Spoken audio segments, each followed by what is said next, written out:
দেখুন, মেসিকে নিয়ে যুব ভারতী ক্রীড়াঙ্গনে যেটা হলো সেটা দুর্ভাগ্যজনক, লজ্জাজনক এবং অত্যন্ত কুরুচিকর।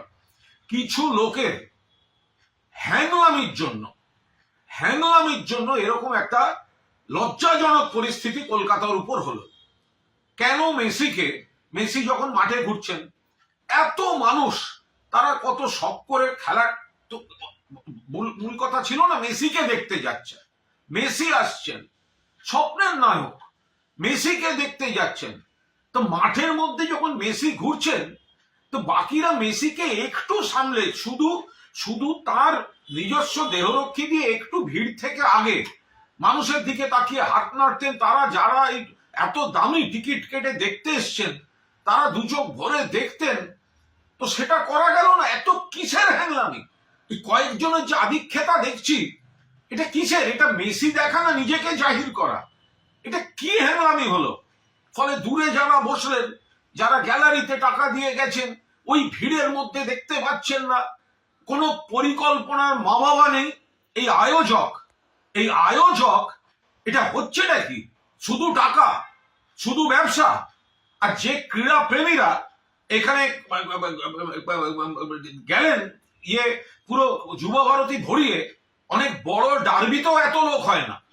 সে মানুষগুলো কিন্তু সকালে গেছে শুধুমাত্র মেসিকে দেখবে বলে। মনে রাখবেন 2011 খেলা হয়েছিল, মেসি খেলেছিল আর্জেন্টিনা ভেনেজুয়েলা।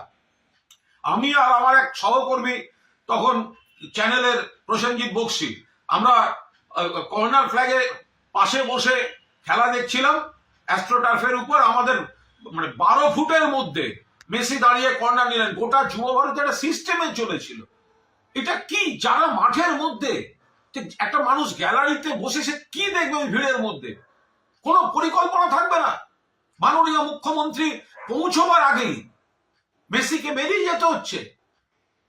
জল ছুঁড়েছেন কিছু দর্শক, জল ছোড়াটা হয়তো অন্যায়, উচিত নয়, আলাদা।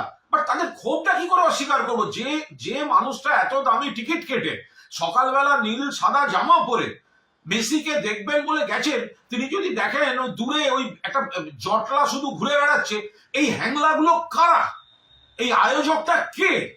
এরা শুধু ওই টাকা তুলে দামি করে নিজেদের টাকাটাকে সুরক্ষিত রেখে অন্য জায়গা থেকে স্টারদের এনে ঘুরিয়ে দেয়া, ইয়ার্কি মারার জায়গা পায়নি।